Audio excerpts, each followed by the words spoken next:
My, oh, there we go.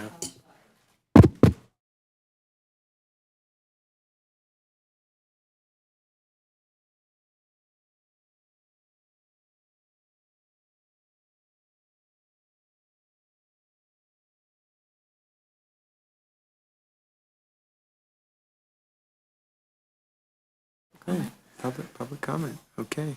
Fantastic. Call to order. Okay. All right, good evening, everyone. It is 6 o'clock on Wednesday, August 16th. This is the regular meeting of the Truckee Donner Public Utility District. Shauna, could we have roll call, please? Thank you. Director Finn? Here. Vice President Laliotis? Here. President Bender? Here. The record will reflect that Director Aguirre and Director Harris are absent. All right, thank you. Krista, you want to lead us in the pledge? Certainly. Ready? Begin. I pledge allegiance to the flag of the United States of America and to the republic for which it stands, one nation, under God, indivisible, with liberty and justice for all.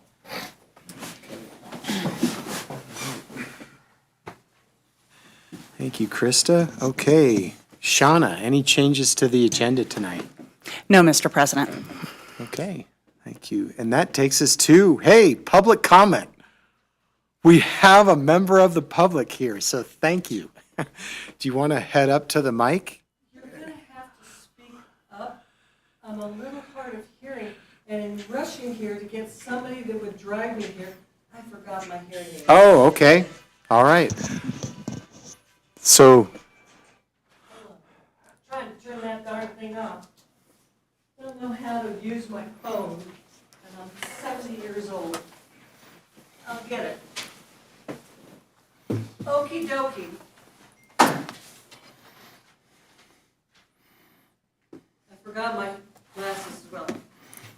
I want to thank you, the TDPUD. Can you hear me? the little red button, or button to make red. Can you hear me now? Oh, there we go. Perfect. Normally, people don't have a problem hearing me. I speak very loudly. I want to thank the TDPUD for today coming out and continuing to do their repair and maintenance on power poles, electric poles on West Reed Avenue that were basically cut in half with a domino effect during a storm 2 years ago, cutting power to the rest of the north, west, and south Donner Basin. I applaud you for that. I also applaud you for when I stood up with the TDPUD in 2002 and we were in catastrophic failure of drinking water. My friend Kathy Palucha and I did the condemnation, and we got you, the TDPUD, to do the receivership.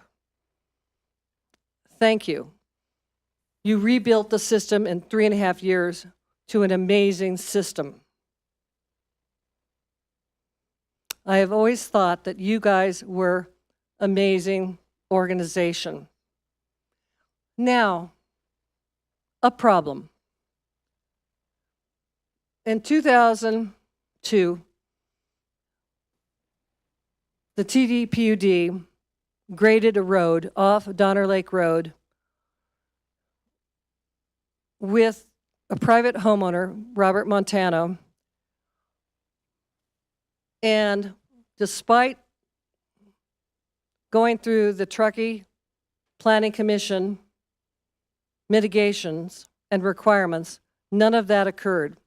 As a result, studies from Inland Ecosystems and Truckee River Watershed Council in 2016 identified mitigations did not occur, and we have unfortunately ended up with drainage and erosion issues downhill. In addition to that, Caltrans, when they put in I-80, did a cost-cutting thing and did not put in proper culverts and drainage mitigations. Okay, we're dealing with that. There's our. Now, I would like to offer the opportunity to this district to consider some things. The Nevada grand jury, after 11 months of study, issued a report and has now gone to Judge Thompson of Nevada County. You all have not been included on responses. I have done a response. What we're trying to find is how do we keep Donner Lake clean, less polluted?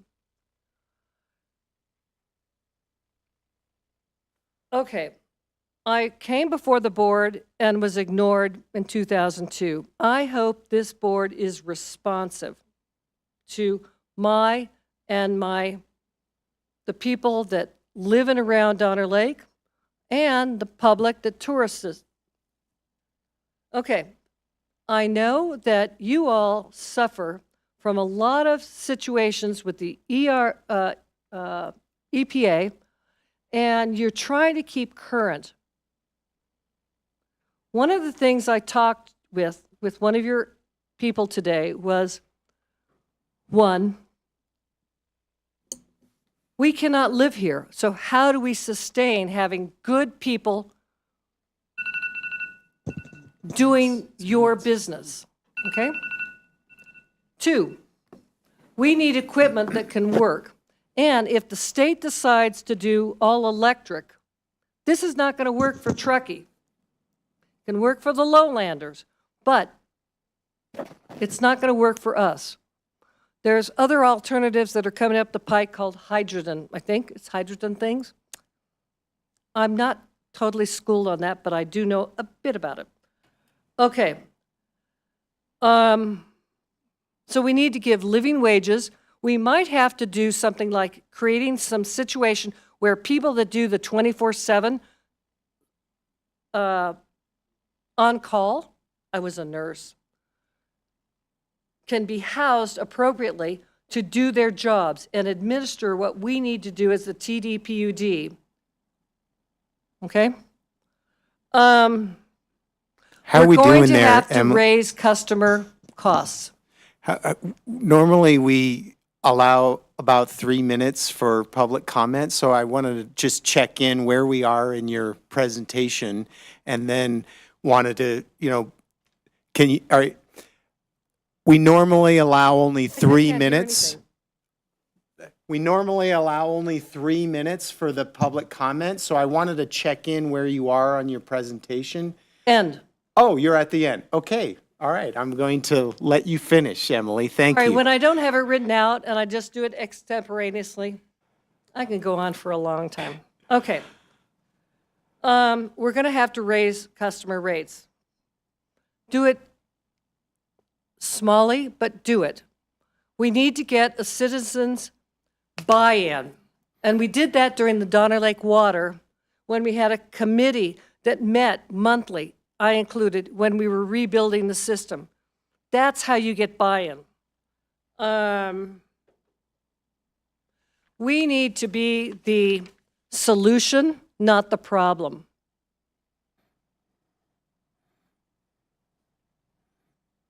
Let me see, if I had my glasses, I had to get a ride to come in here. My husband's out doing some volunteer work. I think that's it. Do you have any questions of me? Because there's no requirement to have a 3-minute comment. It's up to the board. And you don't have to comment on me. But if you have any questions, I'm willing to entertain them.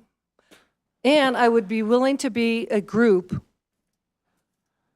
for this organization, because I believe in this organization, to get the word out. And you're going to have to respond to the grand jury. And I want this to be the most positive thing we can do. Well, Emily, thank you very much. And I just would love to encourage you to, summarize your presentation in writing and send it into the board, and then we can chew on it a little bit more. So, Let's you. get involved with being the future. That's our goal. Yes, thank you. Yeah, Let's be yeah. involved with not only this issue, but making sure that the TDPUD progresses through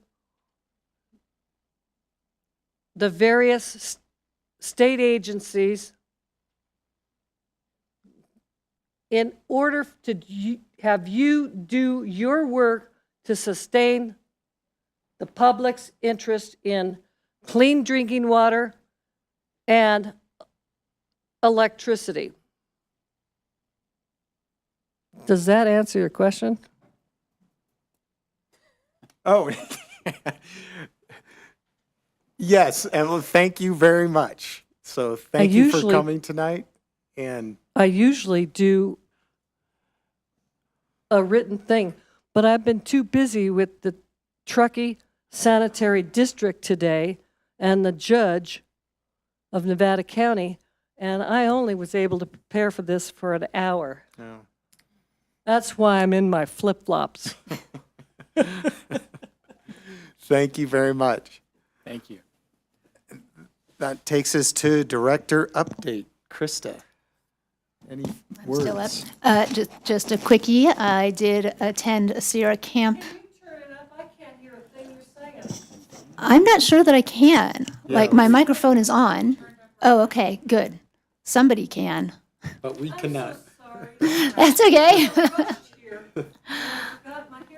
I will do my best to speak up, which is not my strength. Anyhow, I did attend a Sierra Camp meeting, which is a collaborative Sierra communities talking about how we can help mitigate climate impacts and reduce wildfire risk. And it was about rural energy solutions and reporting back to my fellow board members. We are aware of all the solutions that are currently being discussed. So we're up to date on that. And then I was just going to build a tiny bit on my statement from a couple of weeks ago. It was a tough week. We watched Lahaina town burn down, which is it's just devastating news after devastating news. Secretary General Antonio Guterres, UN Secretary General, this is a quote from him: "The era of global warming has ended and the era of global boiling has arrived. We need to take dramatic, immediate action." And the good news is that we are. Trees, EVs, renewable energy, battery storage, and most importantly, education. There's definitely a class of professional denialists out there who claim that we can't afford cheaper and cleaner energy and a livable planet. I think it's very clear that we can't afford not to make these investments. The price of ignoring the conditions that we're in is becoming more and more obvious. The United States insurance industry has spent $34 billion in the past 6 months on climate-related disaster mitigation. 36 billion, B with a billion. So this is, it's real money. It's real money. Those avoided costs, they're bigger than we ever imagined. So 2/3 of U.S. adults say that we should prioritize developing renewable energy sources, and I think most of this community agrees. And that is the whole of my director's statement, except that one other thing: renewable energy, not only is it cheaper, it's also very, very reliable. The last I checked, which was this afternoon with a little Google foo, the sun is going to be shining for approximately 5 billion more years. So I think we have a very reliable source.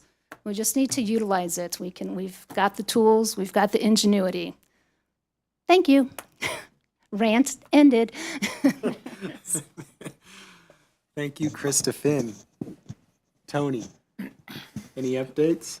I just want to thank staff. I was happy to see them at the last Truckee Thursdays. They were having fun with the public, playing games, educating, giving out some swag. So really appreciate staff taking their time out of their day to spend their time trying to educate the public and having a little bit of fun at the same time. So, and that's it. All right. Thank you. I do not have any updates. That takes us to Mike, workshop, budgets, numbers. You ready? I'm ready. Exciting part. All right. All Thank right. you. Good evening, President Bender and members of the board and public. Thanks for joining us this evening. This is agenda item number 7 for budget 2024-2025, workshop number 1.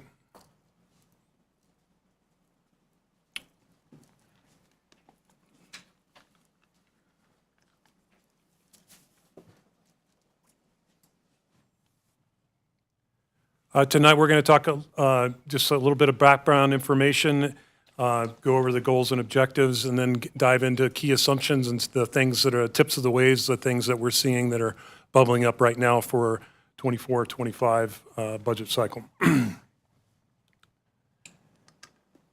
This is the current approved June 7th of this year workshops and approval schedule for the upcoming budget for this budget cycle. And tonight is obviously the 16th in the first workshop. We have 2 more workshops on September 20th and the 18th. The approved, in June, the approved start time was 5. I did edit that to 6 just for consistency of board meeting times. And then the final meeting for review and public hearing are on November 1st, 2023, as planned.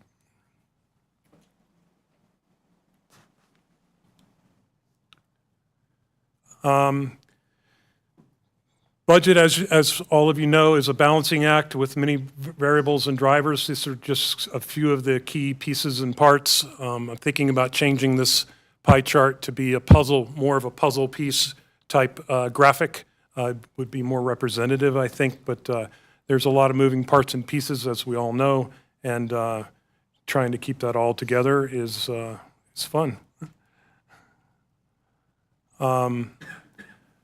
Certainly, first and foremost, it's important that our budget is in alignment with the mission of the district. It's presented here, I won't read it, and we need to ensure alignment with the values of the organization throughout our budget details and the process. We also need to make sure our budget supports the strategic initiatives that are in kind of the final stages of review with the community circles coming forth in the next few months. So remember these 4 initiatives as we go through the budget process. We also need to ensure that they're in alignment with the strategic plan goals.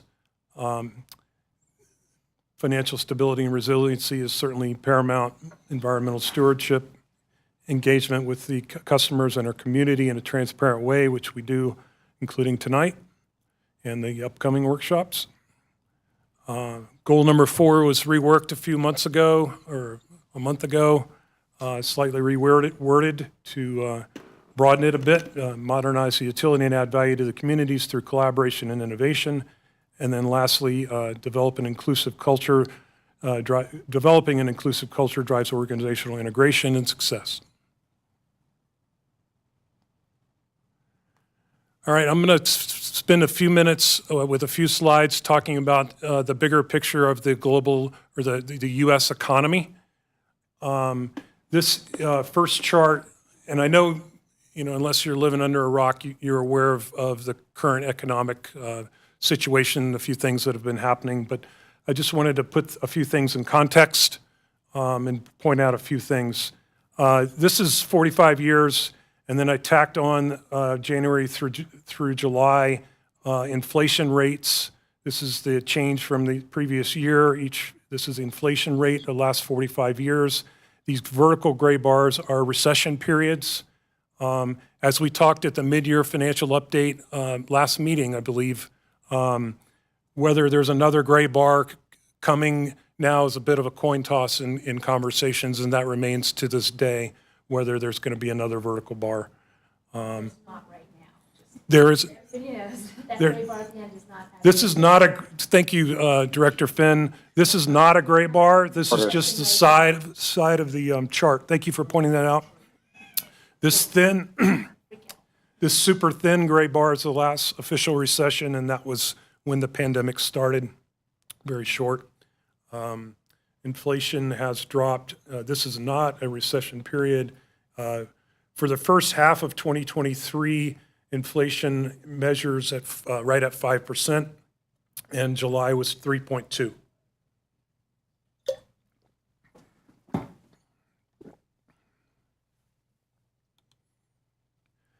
The feds look very closely at a subset of CPIU, which is the core inflation rate. This is the last 10 years. For that, you can see it's been coming down. 4.7 for July. Thank you. And that is definitely a bit high. It peaked in June of 2022 at 5.9. Excuse me, and then peaked again up in here. So that number is running a bit higher than the feds would like it to be.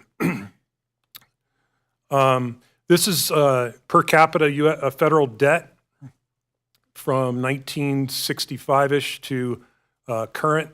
It's over $93,000 per person per capita. The compounded annual growth rate over the last 10 years, we've continued to add debt at a 6% rate over the last 10 years, is creating a steep curve. This is financial aid packages to address the pandemic as this big spike here. I put on here also recent speculation on the PCE inflation, personal consumption expenditures. The rate is fallen below 3% year over year and 2.5% annualized. And so that's another inflation figure that's looked at. It's not graphically presented here, but I'm getting to the point. The point is this chart here, there's a lot going on this chart, but if you just focus on the green, goes back to around 1960. And this is, the green bar is the one-year outlook of economic uncertainty. And you'll see that we're spiking. Here's the spike from the pandemic, and we're still super high in economic uncertainty. And we're at one of the highest levels other than when we're actually in a recession. We are at a peak in economic uncertainty. And the things I'm reading are reminding businesses that in these times of uncertainty, we need to stay focused and have resiliency and stay focused on our mission and have the ability to respond and the capacity to respond and the ability to react responsibly to the challenges that are presented before us.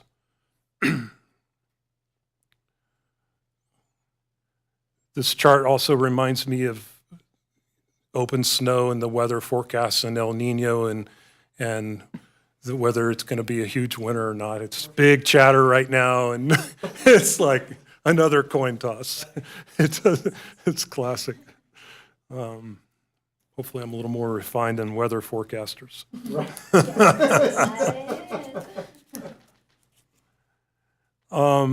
I'm not going to read this, but I did find this in some utility industry publications of late talking about the impact of utilities and with the way the state of affairs right now. And I thought this was well written, so I didn't paraphrase it. This is from Ernst & Young's utility consulting group. And they really hit the nail on the head, I think, about kind of the balancing of everything, all the moving parts and pieces and the many challenges of electrification and net carbon zero and inflation, unemployment situation, et cetera, et cetera. It's certainly applicable for the water utility as well in most respects.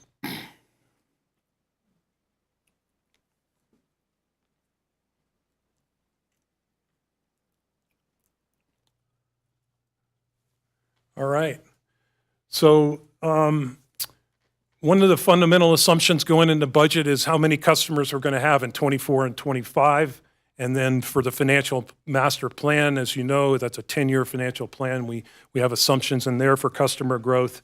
And I just wanted to give you a snapshot of the current growth rate is 0.6% for electric year-to-date compared to last year, and 0.8% for water utility. So slightly higher for water than electric. It does ebb and flow month to month based on actual connections. And then the 3-year growth rate for electric is 1.6%. 2019 to 2022 was 1.6, so well above normal growth rate, well above long-term averages, which is right below it at 1%. If I look from 2012 to 2022, the average growth rate was right at exactly 1%, and for water, 0.8%. And so for growth rate assumptions for 24 and 25, currently planned is to put in an assumption of 0.5 for electric and 0.5 for water, which is a little bit on the conservative side. But in light of the economic uncertainties, this is consistent with going into the previous budget cycle, the growth rate assumptions for the upcoming 2 years. Looking further out, beyond 2025, recommending 1.0%, which mirrors that 10-year growth rate, and then 0.8 for water. And those mirror the 10-year growth rates. And these two growth rates mirror what we utilized in the previous budget cycle. Question? I have a question. So this is just growth in the number of accounts served, but not necessarily in the amount of electricity going to those accounts? Correct. This is just a meters, right?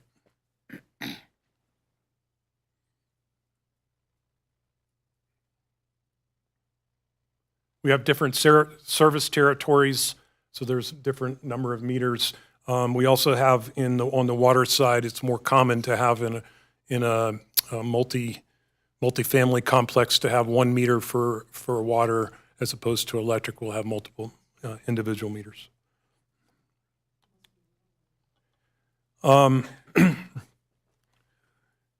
This next chart is average billed kilowatt hours per day per customer. And for the last 5 years, for 2023, obviously we don't have August through December numbers yet, but you can see here last December, this is December of 2022, during the storms and a big cold winter. These red dots are the first 5 months of this year. And notice how much higher they are than the previous periods.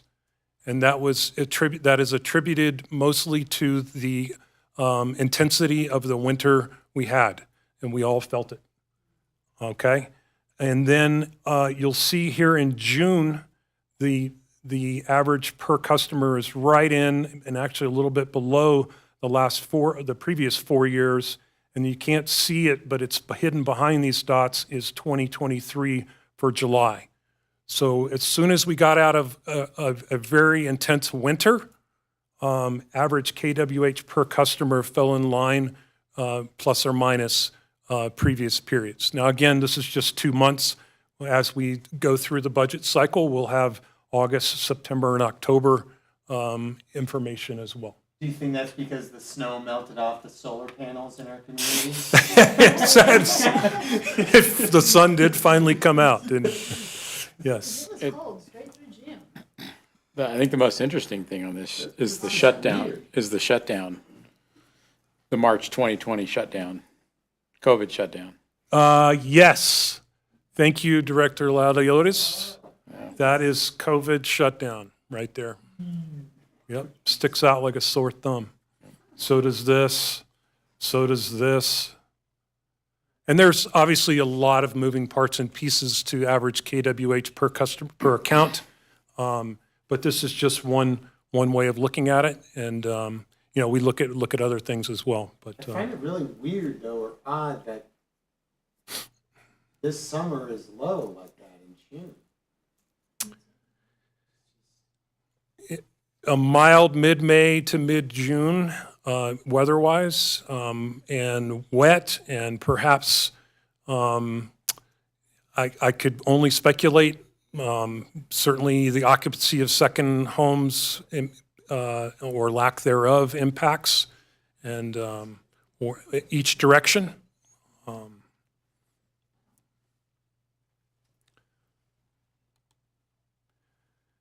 So that was one of the first slides I'm bringing in with respect to purchase power, because it's a very important budget assumption. It's a very, very material item to estimate, both on the dollar cost and the amount of megawatts that are going to be sold. And I'm going to be talking about that several times throughout this presentation. Another aspect of purchase power is fossil fuels. I couldn't take the coal out of this chart, but I would have if I could have. But this is natural gas futures. So futures have settled.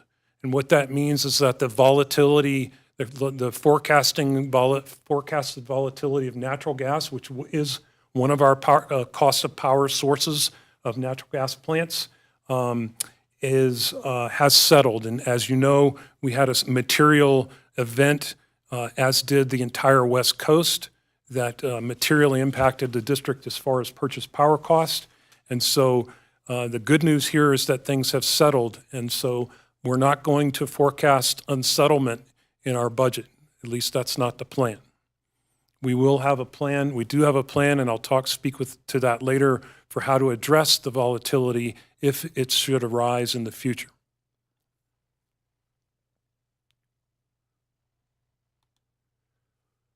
So best news of the evening is this is the current working draft for budget 2024 purchase power, and it's right at $15 million. And that is about $1 million less than what was presented in the staff report associating this workshop tonight. So that is good news. Why did it change? We had new information, and we made a decision. The new information primarily relates to we pulled out what is currently an estimation of a transmission cost increase that is very material, okay? And so right now, we do not have evidence that is absolutely going to happen for 2024, so I've pulled that out of the current cost projections. If that information changes between now and we go for budget approval November 1st, we would need to factor that item. But as things stand today, there is not a need to put that transmission cost estimated increase within the current budget purchase power amount. I also adjusted for that volatility on the previous previous page, where I showed you that natural gas futures have stabilized, okay? And we're seeing that good news. I also worked with the soon to be out of here Electric Utility Director Joe Horvath extensively with respect to the details of the mix, because it does matter, particularly because we have a thing called Red Mesa now. And so factoring the Red Mesa solar power into our purchase power mix effectively, and how that adjusts other sources of power, is important to get as close as we can. While I'm on that subject, I'll bring that up. This is Q2 purchase power for the district. And this is a precursor to Joe's purchase power content mix, although he'll be talking more about 2022. This is just Q2 of 2023. Red Mesa represented 13% of our power mix in the lasagna pie chart here. And this purchase power cost is at a good rate, and then obviously the other costs have stabilized as well. So we're seeing currently seeing very favorable purchase power rates for the district the last few months.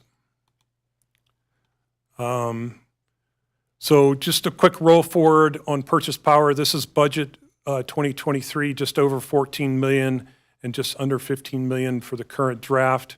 166 is $1,000 of that is we're budgeting more megawatts sold. So we looked at the analysis of per kWh per account for the entire district, did some averages. We look at growth of customers and that growth of utilization. We tried to normalize. We're using averages because we don't want to budget the purchase power like I just showed you where those red dots were in January, February, March, April, and May. You can't budget that. Those are anomalies based on the information we know right now because of the type of winter we had. So we work through those, but it's still more purchase power of about 1.2%. That's just increase in demand versus the last time we looked at it. And then there's the cost increase, and these are those components. A bit of not nearly what was in the staff report, but 187 NV Energy transmission and EIM increase. UAMP's about 2%, TCID 7%, and then Stampede. I think the board is aware, but we're as part of our IRP, Integrated Resources Plan, that is underway now with a third-party consultant. One of their scope of work is to help us renegotiate the Stampede contract through WAPA, I believe, and that is underway, as I understand it. But that cost is likely to increase, so we need to factor that. The net is coming in close to $86 per megawatt hour. Budget 2023 was $82.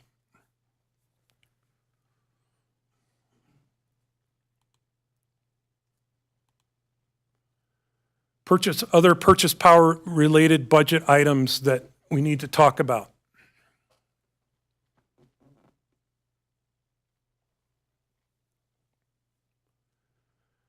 In April, we utilized $2.36 million in rate reserve, and that was due to 2022's significantly over budget in purchase power cost due to the Ukrainian war and gas supply shortages. We were not alone. All Western utilities experienced significant material overages, cost overruns to budget in purchase power unrelated to the amount of purchase power that was being purchased. And spreading that over 3 years, we also recently, in the last few months, received a CVPIA settlement recovery of almost $500,000 related to purchase power over 10 years ago, plus interest. And so that helps offset this rate reserve draw, so we can factor that in. Spreading that net of $1.88 million over 3 years is a $627,000 impact. We can spread it over 2, we can spread it over 5. We will work through that with the rate consultants that are actively working on the COSA. But it is a material thing so we need to replenish those funds. Cap and trade funds continue to decline. The auction sales are coming in. This is exactly spot on with what's happening is exactly spot on with what was anticipated in the current budget, as well as in the financial master plan. Those dollars are dwindling, and the district has for many, many years utilized those funds to help offset purchase power cost from a cash flow standpoint. And because we have less funds, we're going to have to make that up in rates, is the net answer. So the grant money, the cap and trade proceeds are not there, so we have to make that up in rates. The purchase power cost increasing also means that our rate reserve needs to increase because we have a rate reserve policy of 50% of the rate reserve being in a reserve. And so that needs to increase. We have a potential FERC transmission rate case, so we would need to budget some dollars if we think that that's going to come to fruition. And we are going to, I have a couple of offsets on here. Selling more megawatt hours creates additional revenues and at a retail rate, and then customer growth is different. So.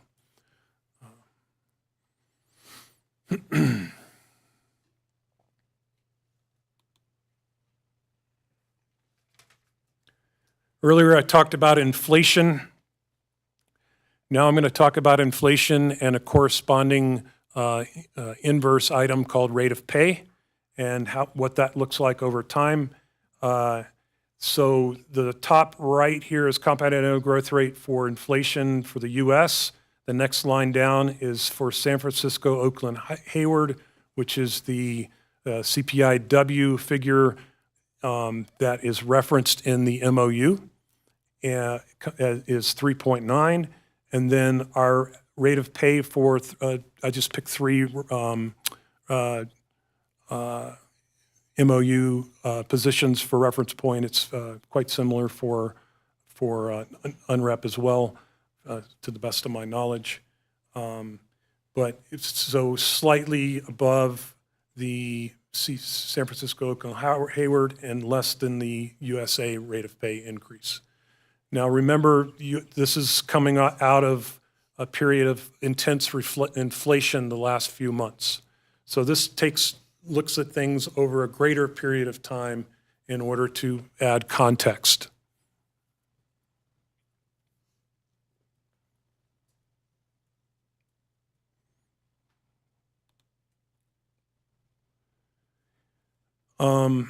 Keeping on the rate of pay theme because it impacts payroll for budget, labor cost, and overheads. In the current budget, so budget 2022 had a 4.5% increase cost of living, and 23 3.0. The actuals for 22 was 5, and the actual for 23 was 5. Okay? And the compounding effect of that is a difference of 2.43%. So every employee is making 2.3% more currently than what was budgeted, is a compounding effect. And that compounding effect on rolling into impacting, so there's a ripple effect of that, so that adds another $359,000 that we need to reckon for in the 2024 budget process. Follow me?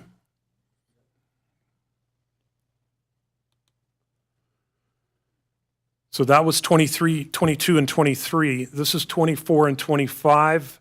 The MOU was front-loaded with a higher increase when it first started, and then for the last year, which is 2024 of the current MOU, it specifies the inflation rate minus 1%.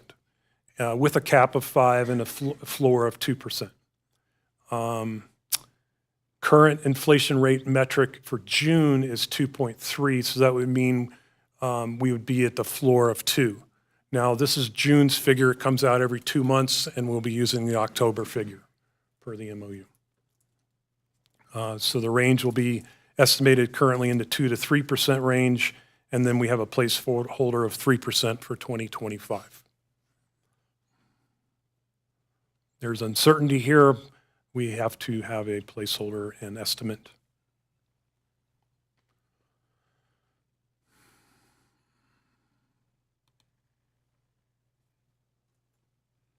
Continuing with the inflation theme, we talked about payroll.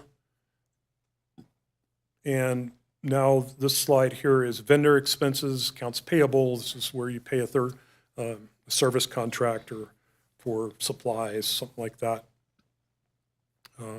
A base inflation of 3% equates to these figures here.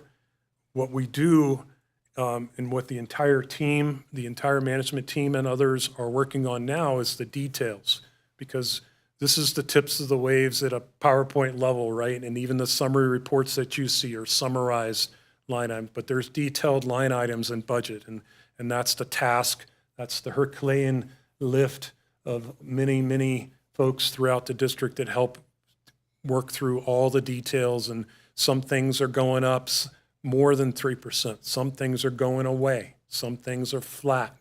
And some things, are about the same.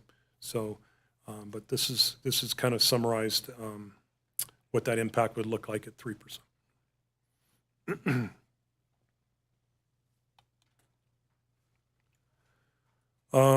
Of note, one particular large line item in the electric utilities, electric operations budget is contract services for wildfire vegetation management.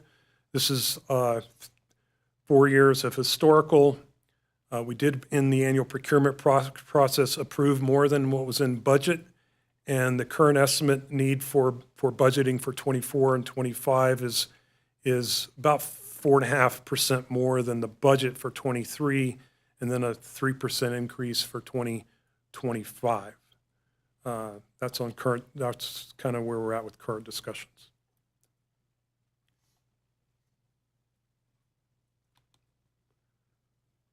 The next workshop will be reviewing the electric operations budget in more detail, and we have 2 more workshops to talk about these line items, but just, this is another important cost component, our insurance categories, and seeing a slight 9% increase right now over budget, and for 2024, about 17% or $54,000 more than the current budget. Property casualty is the primary, property insurance is a primary driver of that. Significant cost increase on a per dollar basis, and then our dollars grow. As we reinvest in the utility, something that was maybe fully depreciated is new. Those type of things happen. And so that valuation, they also escalate some things based on inflation for coverage purposes. So the value, amount of things that we have covered in property, this is buildings, infrastructure. This also includes that first line includes business interruption and vehicle catastrophic or casualty and comprehensive and casualty. Thank you. Cyber liability has gotten so costly that Aqua JPIA has pulled that out of being a complementary coverage, and now they separately charge for it by utility. And that's going to be about $15,000 for the renewal dates do not align with our calendar year, but these are calendar year amounts, estimates.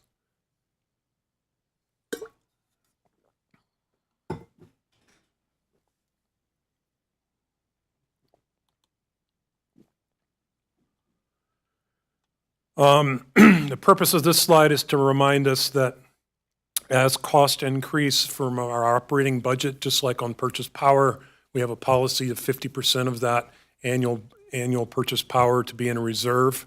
We also have a 50% of annual operating expenses reserve policy. And as payroll grows and expenses grow due to inflation, cost of living adjustments, that also means that our operating reserve needs to grow at 50% of that.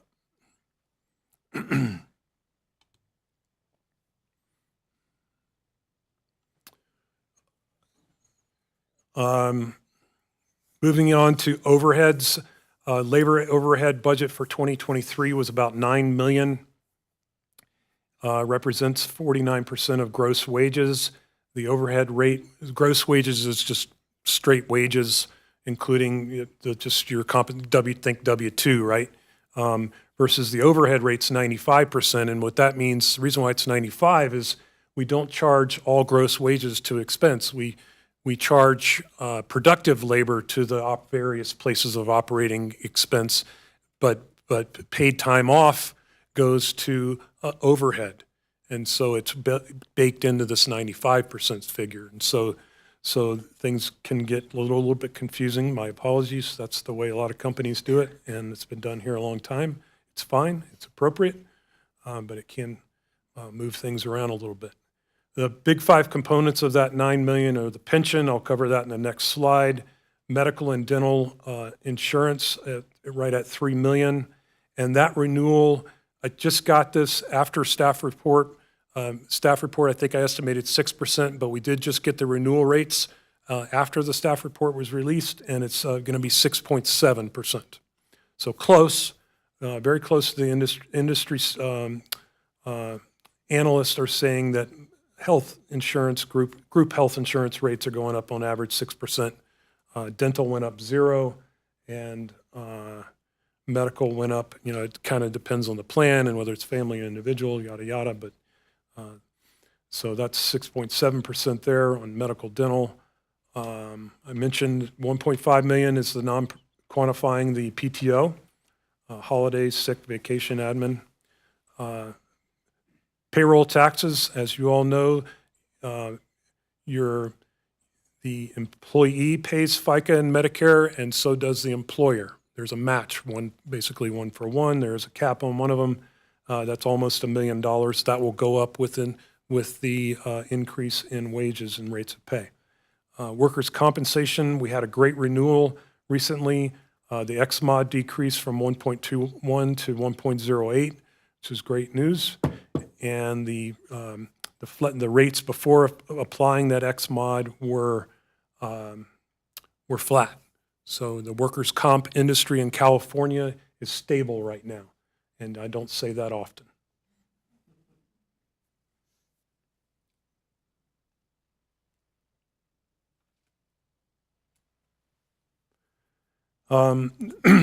Pension cost represent 28% on top of gross wages.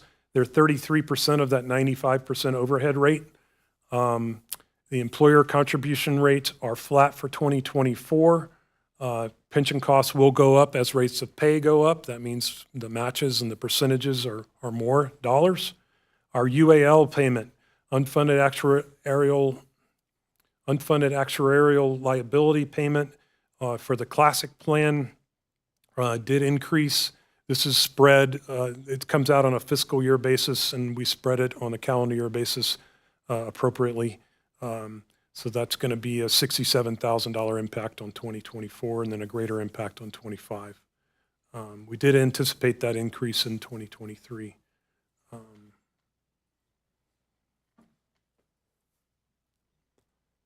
And that the UAL payment that's for classic members, the traditional miscellaneous plan.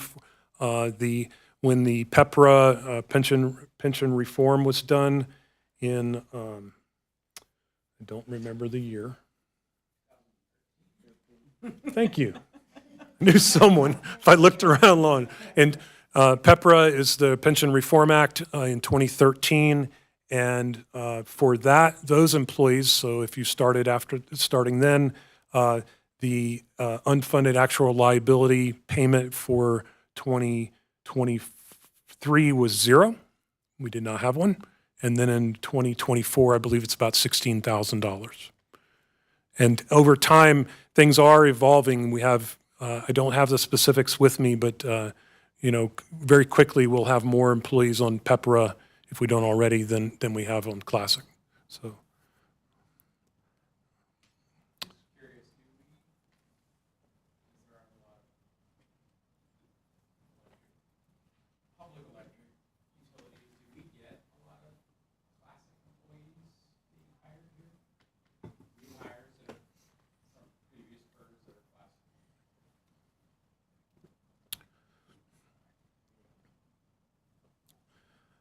Not that I'm aware of, Director Lauliolis, but I'm happy to follow up with that.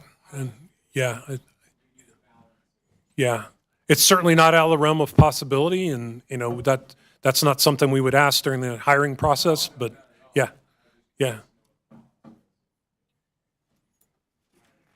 Yep.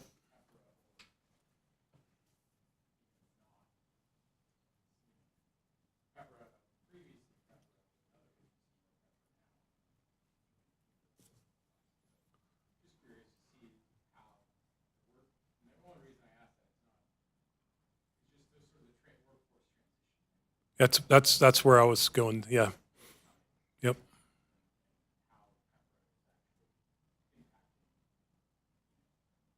Could y'all speak up? I'm having trouble hearing you. Sorry about that. That little puppy next to your mouth.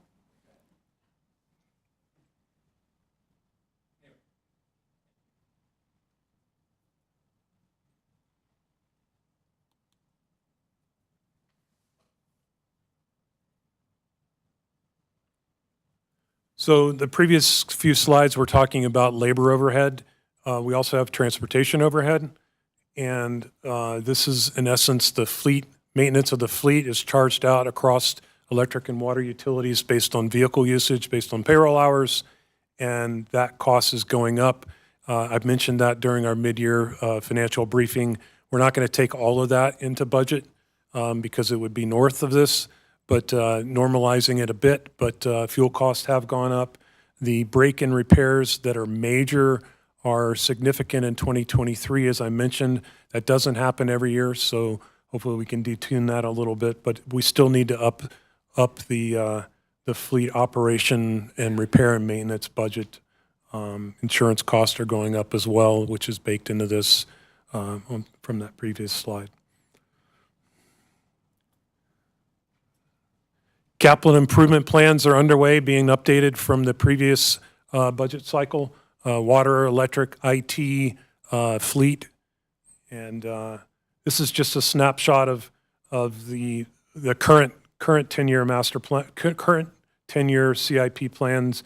72 million for electric, 88 million for water. I expect those figures to go up at a minimum due to the inflation impacts that we've had over the last 15 months. Certainly these CIP plans had inflation, but they did not have the inflation that we've seen. And that doesn't mean that we'll have 6% for all 10 years. I'm not saying that at all. But this just gives you a context of the size and scope of the CIP that we'll be reviewing in, I believe, the next workshop. Let's see. On the electric side, important to, and I'll cover this in a slide coming up, but we have had some project delays that'll be re-rolled into the CIP plans, the new building, SCADA reliability loop build-out, fiber, Martis Valley substation modernization. That's planning is underway. It's just not being constructed in 2023 as planned. And we do need to spend those debt proceeds by 2025, July of 2025. Capital plan for water is 88 million over 10 years. Fixing aged infrastructure. I looked at the depreciation as a percent of gross fixed assets for electric is 37%, and accumulated depreciation for water as a ratio to gross fixed assets is 55%. And so that's just, it's not on the slide here, but just gives you an indicator of the rate of deterioration on a financial, on the books, so to speak, 55% depreciated for water and 37% depreciated for electric. Another ratio, I did this a while back, I need to do it again, but another ratio is net book value divided by depreciation, gives you the remaining years. It's not an exact figure by any means, but it's just a reference point. And for electric, it's 19 years. And for water, it's 17. And that's off the December 22 financials. So those are just types of metrics that like S&P and Moody's look at when they're looking at bond ratings. They're, if you don't continually reinvest, you have a net book value of zero. You might have 100 million in assets. Thank you. You might have 100 million in assets invested, but if they're fully depreciated, you have no assets on your books net.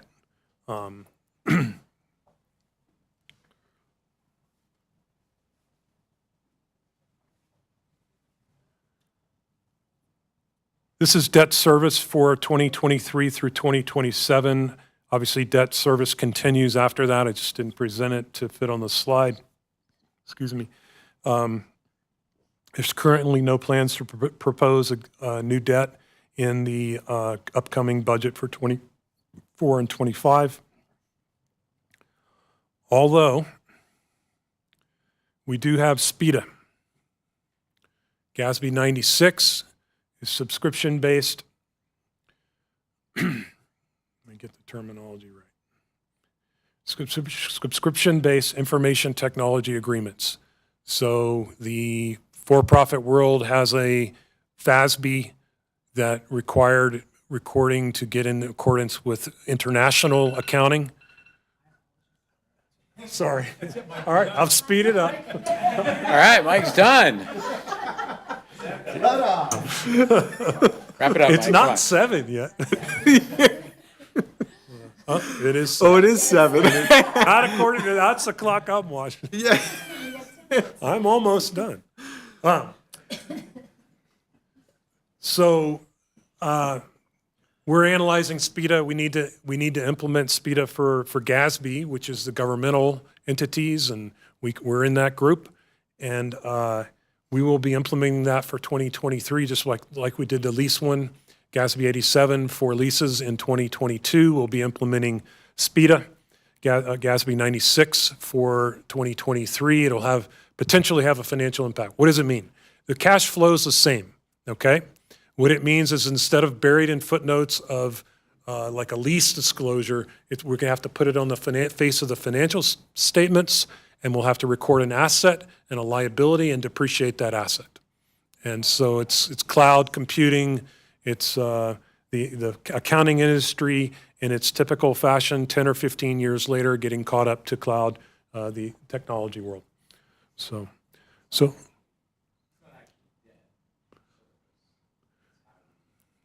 Well, it's dead. It's not debt service like COP. Thank you for that clarification. Correct. Yeah. Yep. Exciting stuff. But no new CIPs proposed, certificates of participation. Thank you. Yes, that's right. That's right. Lots of CIP. Important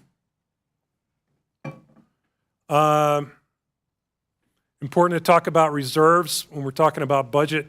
This is electric's reserve balances. This is 6.7 million, 6.6 million that's accumulated for project funds, 6.5 plus interest. And as I mentioned, these project funds, they're restricted. They need to be spent by July of 2025, and we have a plan to do that. And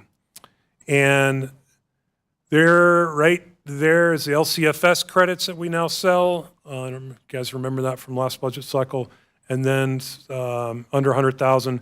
And then here's AB 32 funds.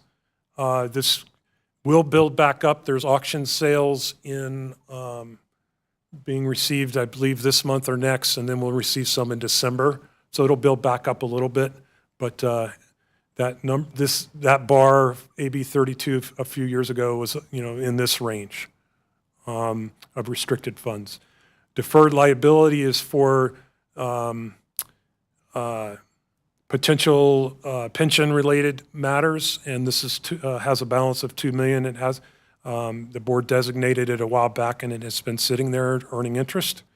Vehicle reserve is built up. I got a report this morning. We have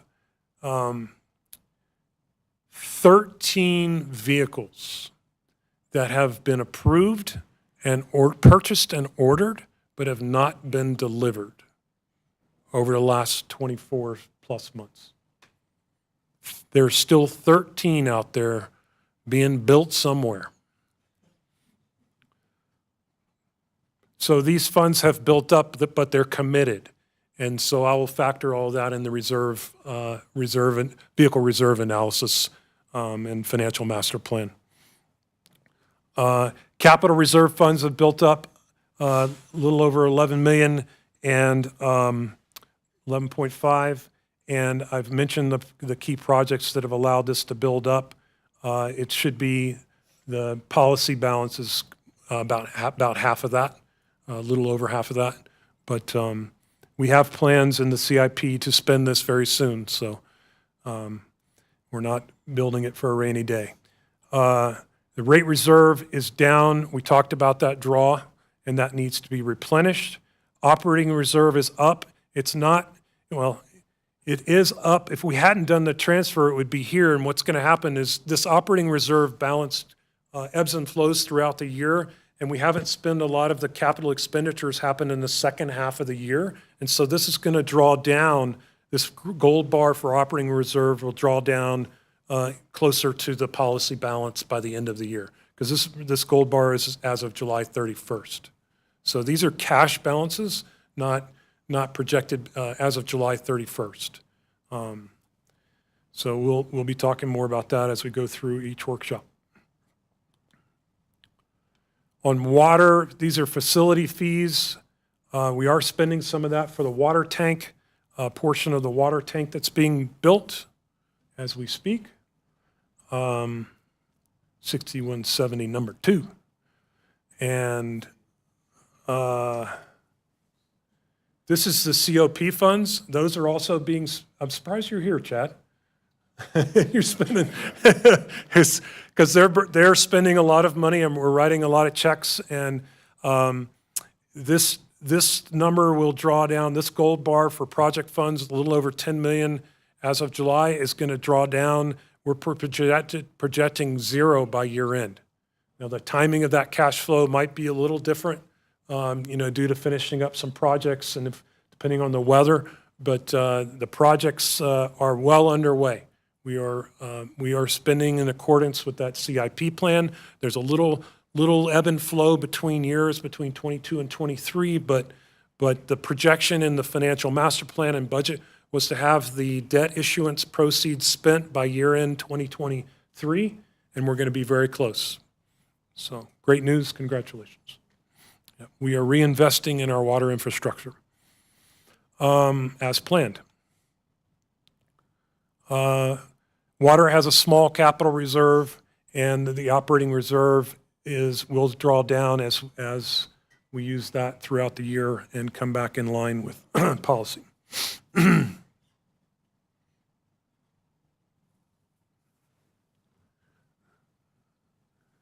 This is U.S. Per kilowatt prices for 5 years, 2019, 20, 21, 22, and 23 by month.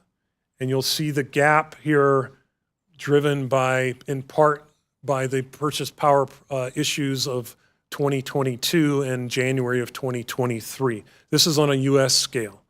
And the gap here between 22 and 23 January was 14%.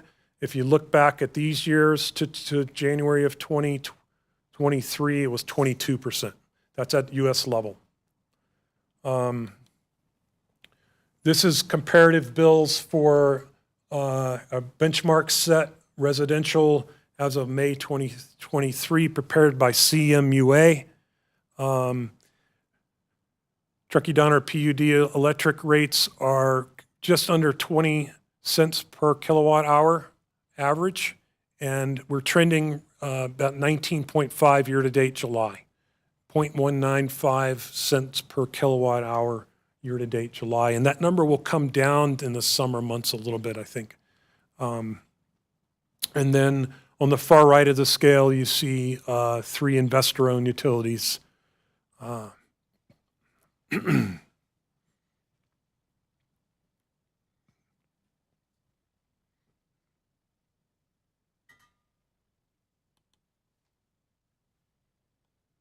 As I mentioned earlier, there is an active COSA, cost of service analysis study underway that's in tandem and parallel with the budget process, and we'll be having a workshop on that and incorporating that into a public hearing process as well in the fall. Time of use is part of the scope, net metering 3.0 or 2.0, I'm not sure what to call it, but net metering is being looked at, as well as the concept of a purchase power adjustment, and that's many utilities have that. I'm not sure if the board or others are familiar with it, but it's the ability to have a line item on the bill to real-time address, close to real-time address the problems that we had in 2022 and January of 2023. And a purchase power adjustment could be adding 3 cents per kilowatt hour of use for the next 36 months, and then you adjust it again in the next quarter, and then the next quarter it could be a negative figure if we budgeted purchase power cost at this $85 per megawatt figure, but it was coming in at $80 per megawatt. We could actually institute a credit on the purchase power adjustment clause, and it'd be on the face of the bill kind of thing. So the HDR, the consultant working with us, will be presenting options from that context as well.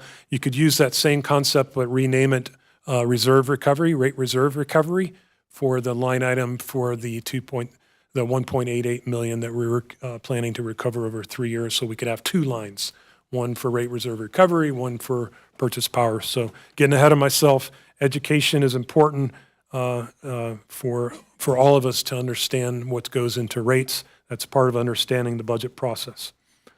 On the water side, we did a COSA in 2020 that included 24 and 25 at 8% increase and 25 at 7%. At this time, we anticipate that being sufficient to meet the budget revenue requirements as approved in the ordinance. We'll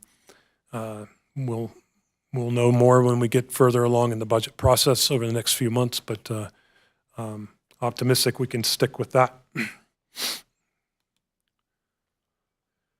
Lastly, there is no direct fiscal impact associated with this workshop item. These key assumptions and budget items impact the next 2 years' budget, as well as the financial master plan that is a part of the 10-year financial master plan that is part of the budget. And the recommendation is to receive this report and provide direction to staff. Thank you. Thank you. Excellent overview and kickoff. There's a lot of information. Yeah. All right. Any public comment on this workshop tonight? All right. Thank you. Any further questions from the other directors? Actually, I lied when I said a lot of questions. It's a lot of information. Thank you for presenting it all. I feel like it's a lot of things for us to think about and be prepared for our next workshops. So I don't have, I mean, these are the numbers. There's not a lot of, wiggle room. They are what they are.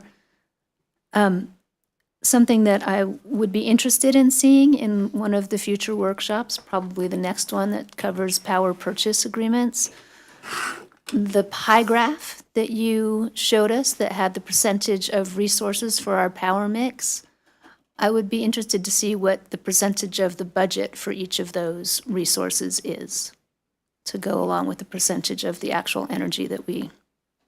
Absolutely. It's thank you for mentioning that. It's drafted, and Okay. I just need to review it. We'll definitely be ready for that for the next that detail level. Happy to present that. Awesome.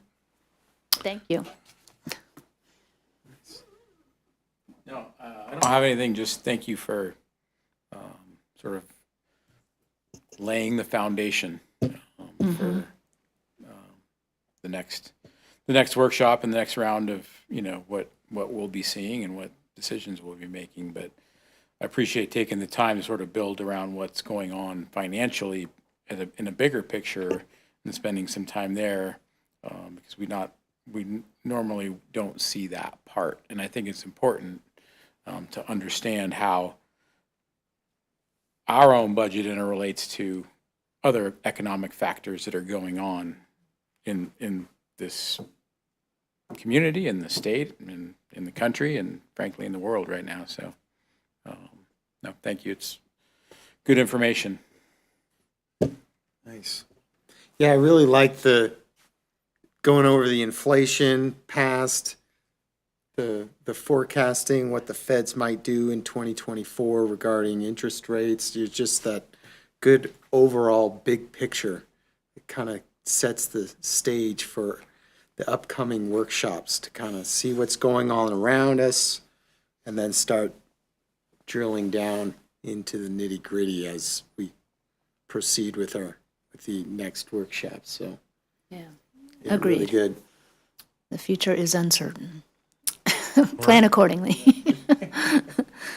I was just looking at random notes. Also, another thing that information that I'd be interested in getting more of, when we went through our water rate increase a couple of years ago, the public feedback was obviously quite negative, but we talked about in the future, making sure that our ratepayers who were unable to pay those bills, I'm just wondering now, 2 years into it, have we had any people seeking relief from their water bill rates that have gone up? You know, I know you don't have this information now, but it's, Well, thank you, Director Finn. I think the first thing I think of is, all things went to hell in a handbasket with a pandemic. So yeah, that's true. It's hard to tease out Yeah, what's the it's, rates and what was COVID. I can tell you that the delinquency amount for water is less than electric, Good. Great. specifically since it's handy. Oh, I didn't expect an answer. Krista, are you talking about sort of rate relief, or are you talking about like a low income or reduced rate type of a system like we have on like some electric utilities, they use the public goods Yeah, to which generate we low income do rate have. structures. Yeah, and that's more like what I'm talking about, is because this was, it was before COVID, when we approved the rate increases for the water side, because we had a, capital improvement plan that needed to be funded. And during those meetings, I remember I was quite, this is something that we have to do, and we did it. And that at that time, we said if we had feedback from the community that people were unable to pay their bills because of those rate increases, that we would have safety nets that we could deploy, which we do have. We do have those. We those. have numerous programs. So, but it's hard to tell who's taking advantage of them for what reasons at this point in time because Right. of COVID. Okay, I just Right. want to keep tabs on it as we move into the future, and Right. we continue to increase rates by 7 or 8% over the next couple of years. Right. That's all. That's all. It's just a number. Yep.